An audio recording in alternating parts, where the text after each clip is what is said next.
행실이라는 제목으로 말씀 전하도록 하겠습니다. 그동안에 우리가 초막절을 이렇게 배워왔습니다. 이 초막절 스가랴서에서 우리가 보았던 것처럼 모든 이방인들이 이제 초막절을 지키러 올라와야 된다라고 했습니다. 근데 이제 우리가 초막절을 지키는 자격이 있는데 그들은 왕 같은 제사장이 되어야 됩니다. 그러니까 죄가 없는 자들, 거룩하게 된 자들, 그리고 하나님을 사랑하는 마음을 가지고 하나님께 예배하러 올라오는 자들을 말하고 있습니다. 근데 우리가 이제 지난 시간에도 제사장들에 대해서 좀 배웠는데, 제사장들은 제사장 의복을 입어야만이 성소에 들어갈 수 있다라고 했습니다.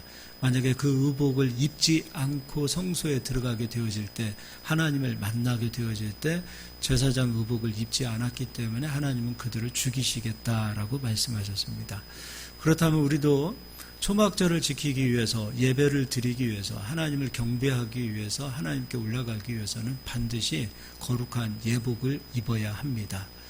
그럼 오늘 이제 이 시간에는 우리가 어떠한 예복으로 준비되어져야 되는지 이제 이것을 좀 나눠보도록 하겠습니다.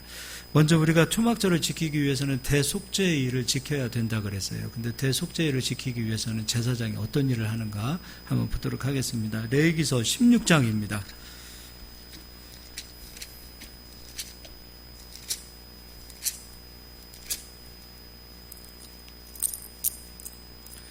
네, 16장 3절부터 4절까지 제가 읽어드리겠습니다. 아론이 성소에 들어오려면 수송아지를 속죄 제물로 삼고, 제가 속죄 제물에 대해서 이제 얘기해드렸습니다. 모든 죄가 짐 밖에서 이제 해결이 되어지고, 또 수량을 번제물로 삼고, 아론이 성소에 들어가기 위해서 속죄를 드려야 되고 번제를 마쳐야 되고, 또 그 상태가 되어졌을 때 4절에 거룩한 세마포 속옷을 입으며 세마포 속바지를 몸에 입고 세마포 띠를 띠며 세마포 관을 쓸지니 이것들은 거룩한 옷이라 물로 그의 몸을 씻고 입을 것이며, 그러니까 거룩한 예복을 입고 또 제사장이 입는 의복을 입기 위해서는 먼저 물로 몸을 씻어야 된다는 거죠. 그럼 이제 우리가 속죄제를 제사장이 마쳐야 된다, 또 번제를 마쳐야 된다, 또 이제 제사장 의복을 입을 자격이 되었다 하더라도 그는 물로 몸을 씻고 그리고 제사장 의복을 입어야 한다라는 거죠. 그러니까 그렇게 되어졌을 때 이제 제사장은 제사장 옷을 입고 하나님을 만나러 이제 성소 안으로 들어갈 수 있는 자격이 된다는 겁니다. 그럼 이거는 이제 구약 시대의 이야기니까 구약으로 끝나냐? 그렇지 않습니다. 우리도 하나님을 만나러 갈 때 거룩한 예복을 입지 않는다면 우리는 하나님을 만나볼 수 없습니다. 우리가 입어야 될 예복은 어떤 예복인가? 그것을 보도록 하겠습니다. 마태복음입니다. 마태복음 22장입니다.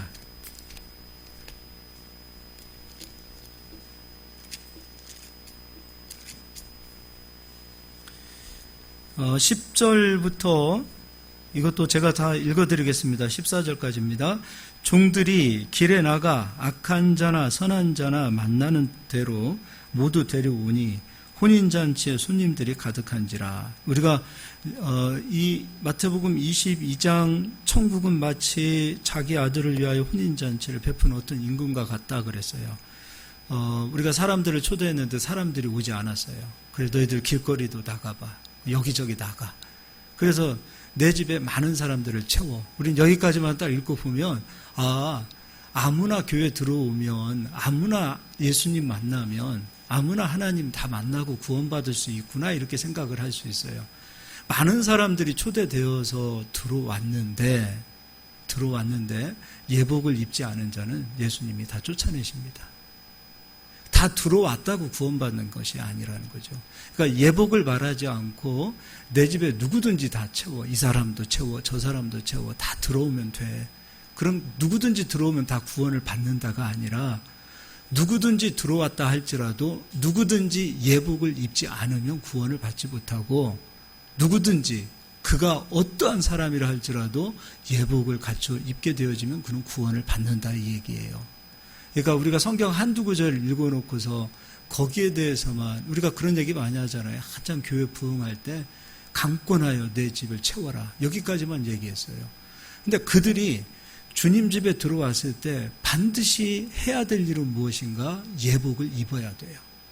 그들에게 어떠한 예복을 갖춰 입어야 하는지를 우리가 가르쳐야 되고, 그들이 그 예복을 입어야만이 사실은 천국에 들어갈 수 있는 거예요. 그러니까 주님께 초대되어서 다 왔다고 해서 천국 가는 게 아니에요. 반드시 예복을 입어야 우리는 육신의 장막을 벗고 마지막에 하나님 나라 갈 때 그 예복이 준비되어진 자만이 하나님 나라에 들어갈 수 있는 자격이 생긴다는 거죠. 그렇게 하여, 이거는 9절도 제가 한번 읽어볼게요. 내거리 길에 가서 사람을 만나는 대로 혼인잔치에 청하여 오라 한데, 종들이 길에 나가 악한 자나 선한 자나 만나는 대로 모두 데려오니 혼인잔치에 손님들이 가득한지라. 임금이 손님들을 보러 들어올세 거기서 예복을 입지 않은 한 사람을 보고, 많은 사람들이 들어왔는데 예복을 입지 않은 한 사람을 보고 이르되 친구여 어찌하여 예복을 입지 않고 여기 들어왔느냐 하니, 그가 아무 말도 못하거늘 임금이 사환들에게 말하되 그 손발을 묶어 바깥 어두운 데 내던지라. 거기서 슬피 울며 이를 갈게 되리라 하니라. 청함을 받은 자는 많되 택함을 입은 자는 적으니라. 길거리로 나가봐, 시장으로 나가봐, 가는 곳곳마다 많은 사람들을 청하여 내 집에 채워라. 그런데 그들이 주님 집에 들어왔을 때 예복을 입지 않으면 다시 쫓겨나는 거예요. 이게 바로 성경이 말하고 있는 것입니다. 그래서 우리는 이 예복을 준비해야 됩니다. 이제 우리가 입어야 될 이 예복이 어떤 예복인가? 요한 사도가 얘기했습니다. 요한계시록을 가서 보겠습니다. 먼저는 요한계시록 7장을 보겠습니다.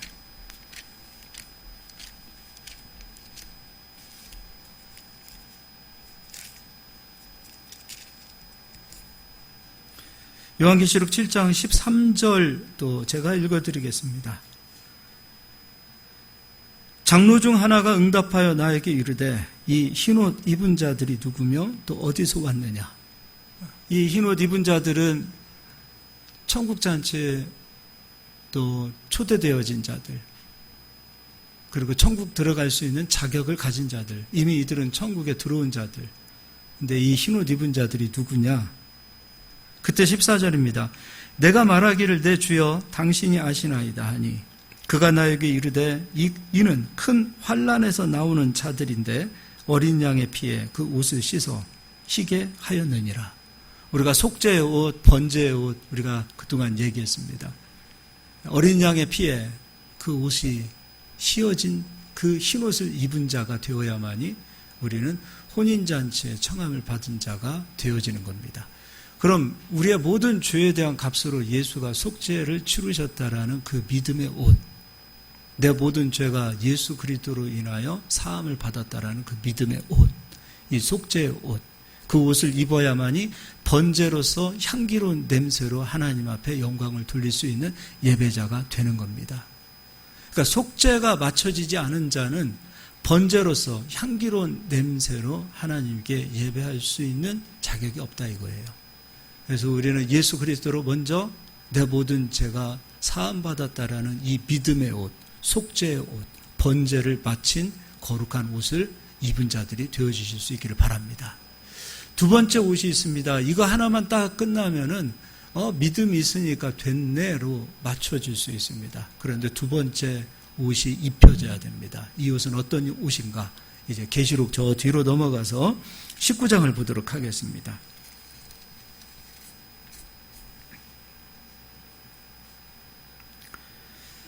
7절부터 이것도 제가 읽어드리도록 하겠습니다. 우리가 즐거워하고 크게 기뻐하며 그에게 영광을 돌리세. 어린 양의 혼인 기약이 이르렀고 그의 아내가 자신을 준비하였으므로 그에게 빛나고 깨끗한 세마포 옷을 입도록 허락하셨으니 이는 세마포 옷은 성도들의 옳은 행실이로다 하더라. 두 번째 옷은 어떤 옷인가? 성도의 옳은 행실의 옷을 입어야 돼요. 우리가 믿음을 가졌다. 그럼 그 믿음은 반드시 거룩한 열매로 나타나는 겁니다. 성도의 옳은 행실의 옷을 입어야 우리는 정말 이 예복을 입은 자가 되어지는 겁니다. 그럼 이제 이거를 조금 구체적으로 좀 설명을 해드리도록 하겠습니다. 마태복음을 가서 보도록 하겠습니다. 마태복음 5장입니다.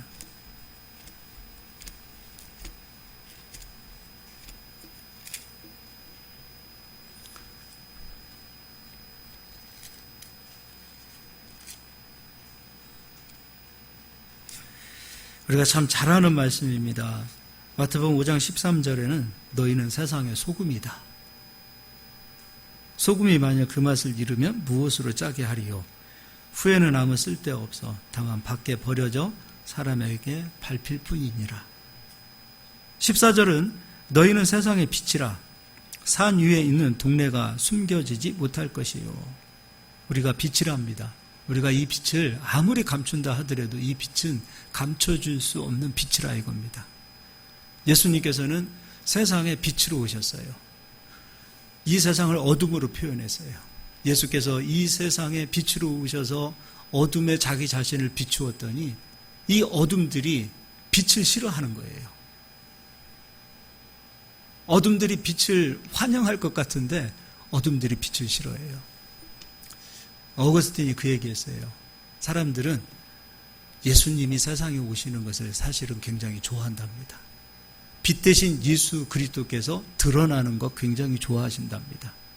그런데요, 그 빛이 우리를 드러내고 우리의 어둠을 찾아내고 우리의 죄악을, 우리 숨겨져 있는 이 악한 죄의 본능들을 드러내기 시작하는 것은 굉장히 싫답니다. 그래서 빛을 싫어한답니다. 빛이 빛을 드러내는 것을 굉장히 좋아하는 게 사람의 관점이에요. 예수 당신이 그런 분이어서 좋다 이거예요. 그런데 그 예수께서 나를 드러내는 것은 싫어한다는 거예요. 그래서 우리는 그분 앞으로 못 가는 거예요. 근데 사실은 우리는요, 그분이 나를 드러낼 때 나의 이 드러난, 이 감추어져 있던 이 회칠한 무덤으로서 내 안에 썩어있는 부패한 그런 죄성들이 그분으로 드러날 때에 나를 그분께 맡길 수 있어야만이 우린 그분 안으로 들어갈 수 있어요.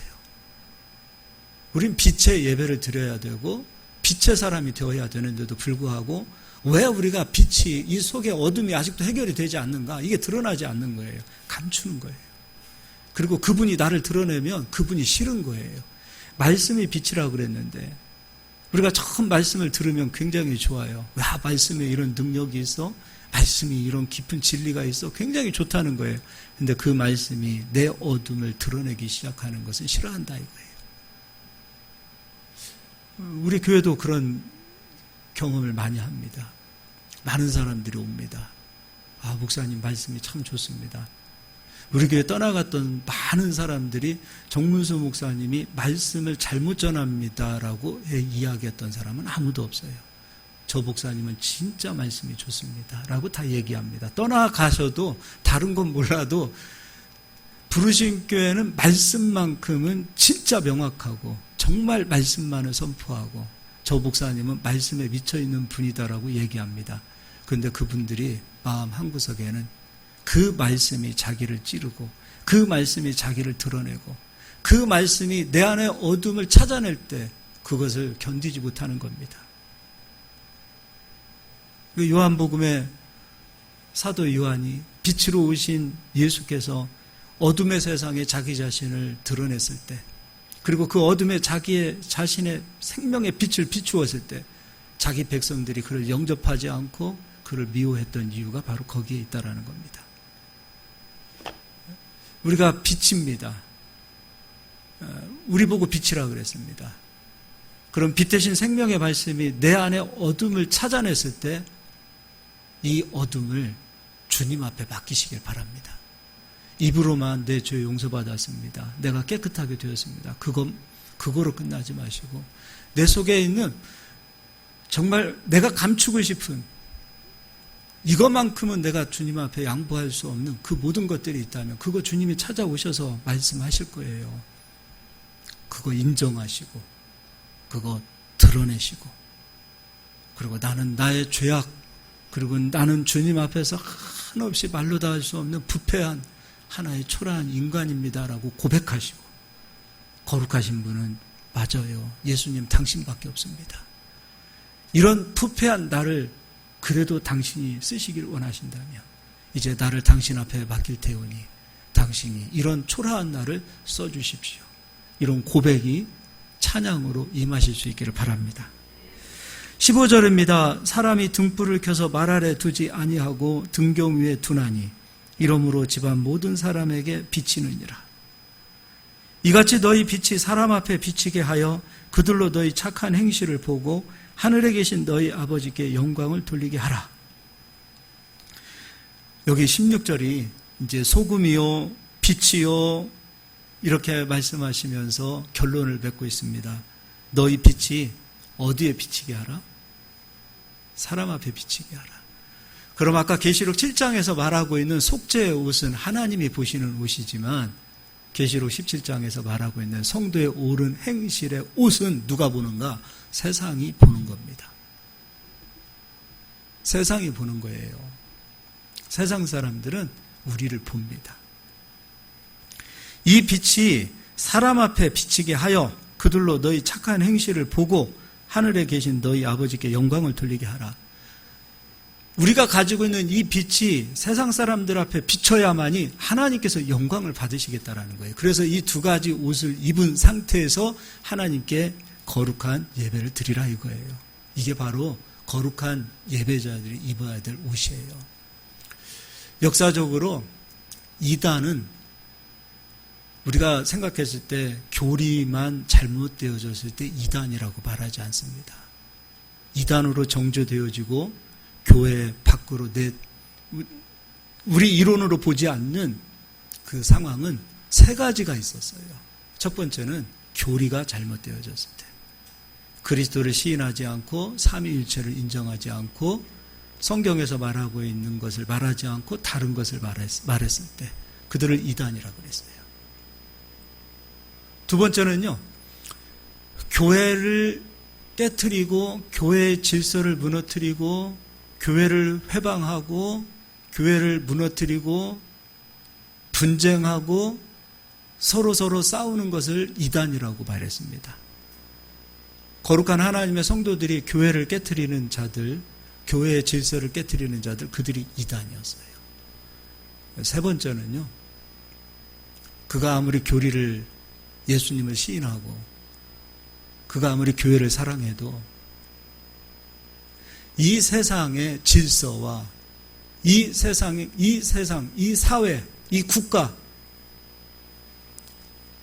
세상을 혼란스럽게 하고 세상을 혼돈 가운데 빠뜨리게 했던 많은 신앙인들을 교회는 이단으로 정죄했습니다.